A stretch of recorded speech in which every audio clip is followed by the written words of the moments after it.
I'm John Austin, aka Rockin Johnny.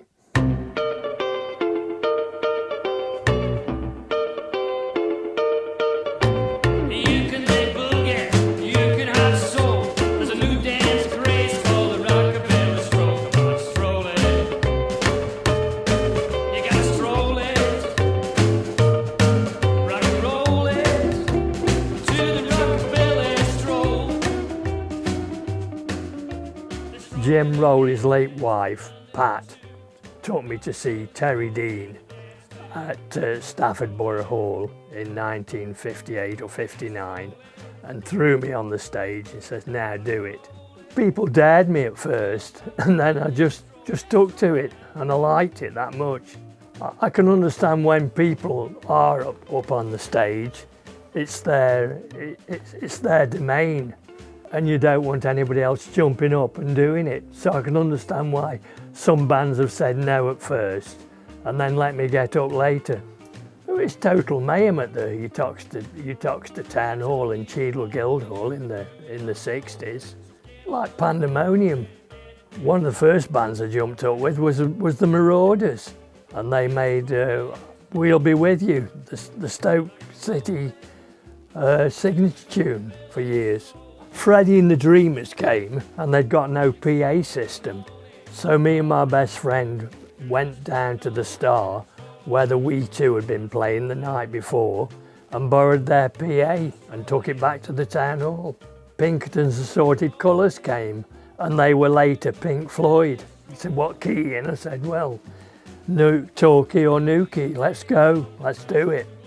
A chap called Pete got Quo to the town hall, and a local chap like George Lyne walked into the town hall and he couldn't believe I was up there with Quo. He just couldn't believe it. He said, if anybody disbelieves it, I'll prove them wrong. Just no different than any other band. You just get up and just do it. I just love rock and roll, full stop. Just makes you feel good, you know, it's just a different thing. I mean, I'll give you an instance. I'd only been married half an hour and we had a trio called Ludbrook play at the reception and I got up with them. I'd only been married half an hour. Oh yeah, when we went to the Great Yarmouth the year after, we had the dinner, and before the pudding came, the New Beach Hotel was next door, so I went and got up with the band in the New Beach and then came back and had my suite. Well, the first time we did Rockabilly Stroll was Valentine's Day 1982, because I'd left her a card behind the clock on the mantelpiece before I went. Well, one chap played all the instruments.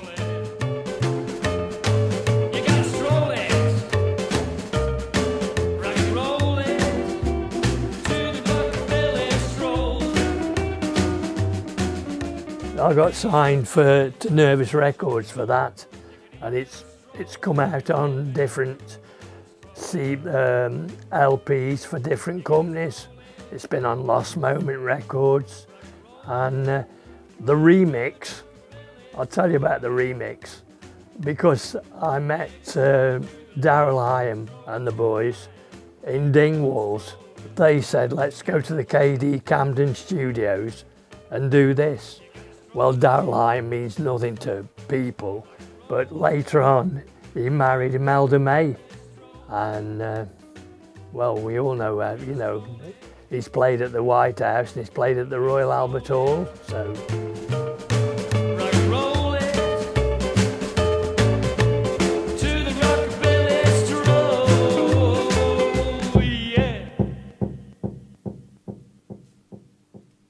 This song is dedicated to everyone associated with Derby County Football Club.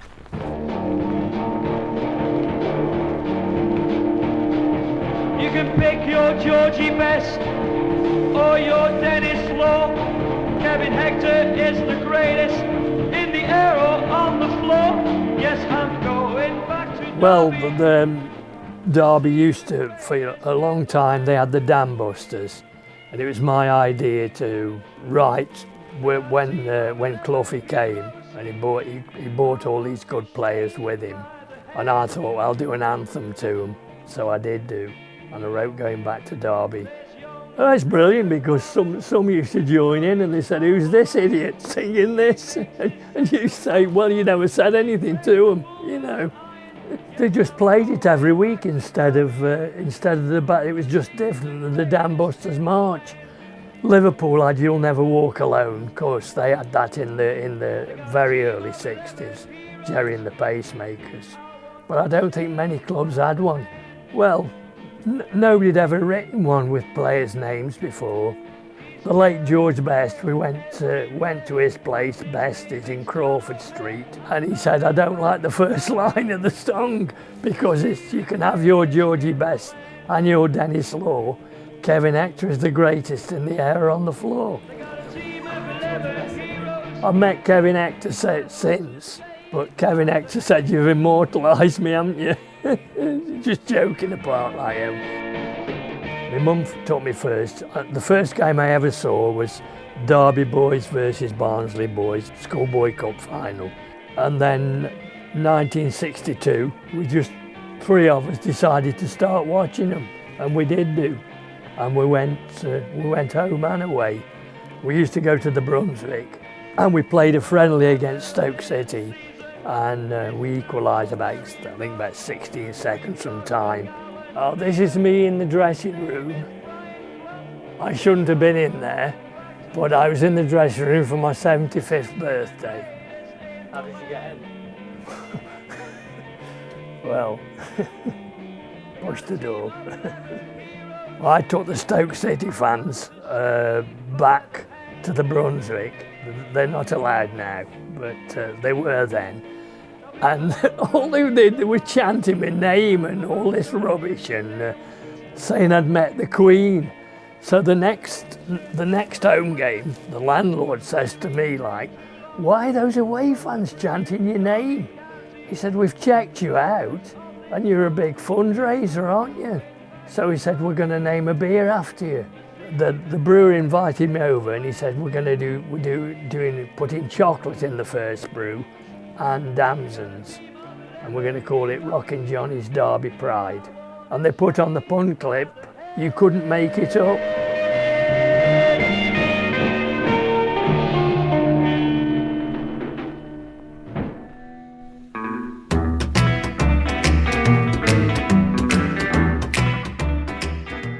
This one here is when I hitchhiked to Crawley with a tachograph from the Uttoxeter British Legion for Norman Whittingham to get funds.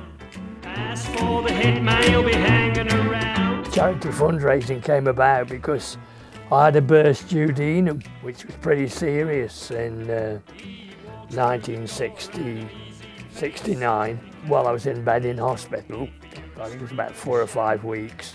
I decided that, well, if I ever got better, I'd dedicate the next part of my life to charity, and I did do. We did a bed push from Burton for gingerbread, but the problem was we started at Tesco car park, and 2 of the casters came off the bed when we were leaving the car park, so we had to keep the bed up in the air and just push it like that.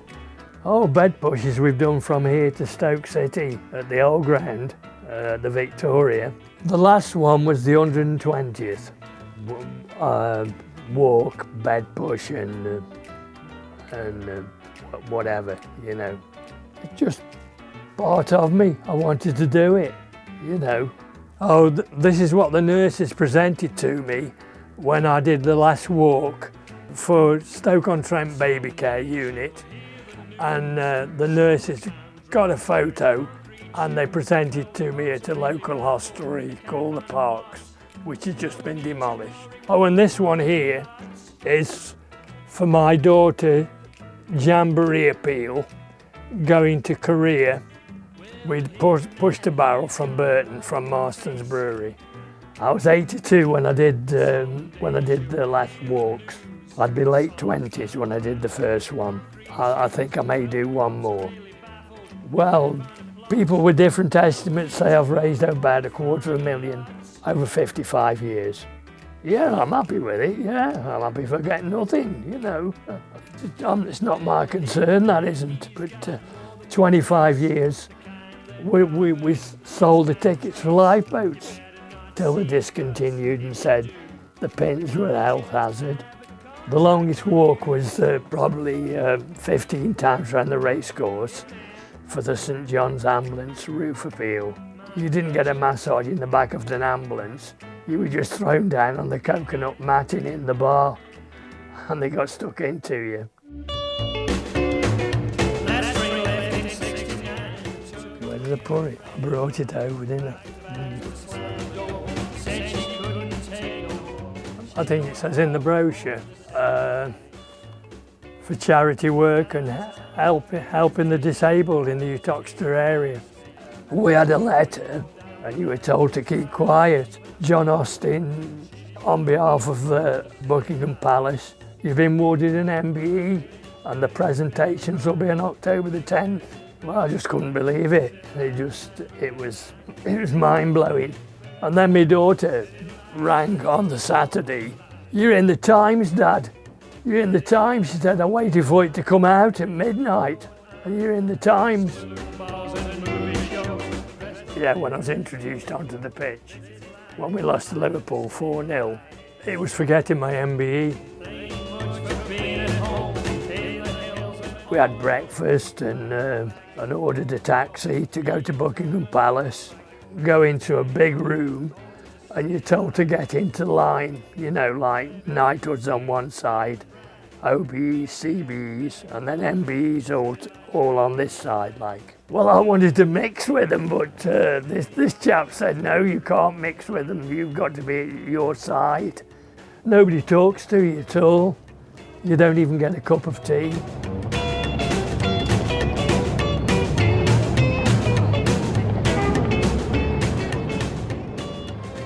Mr. John Austin, for services to the disabled and to charity in Uttoxeter.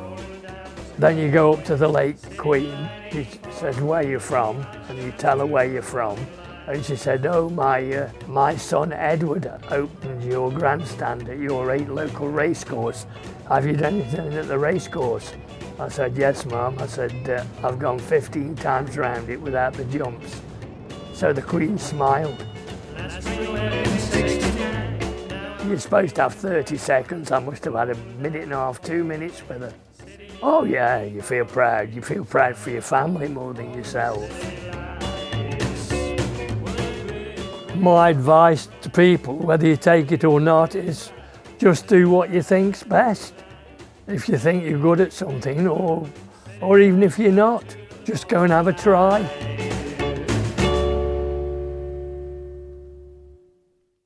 Do you think you're a local legend? Well, everybody else says I am, but I don't think I am. I just think I'm, you know, probably local eccentric, you know.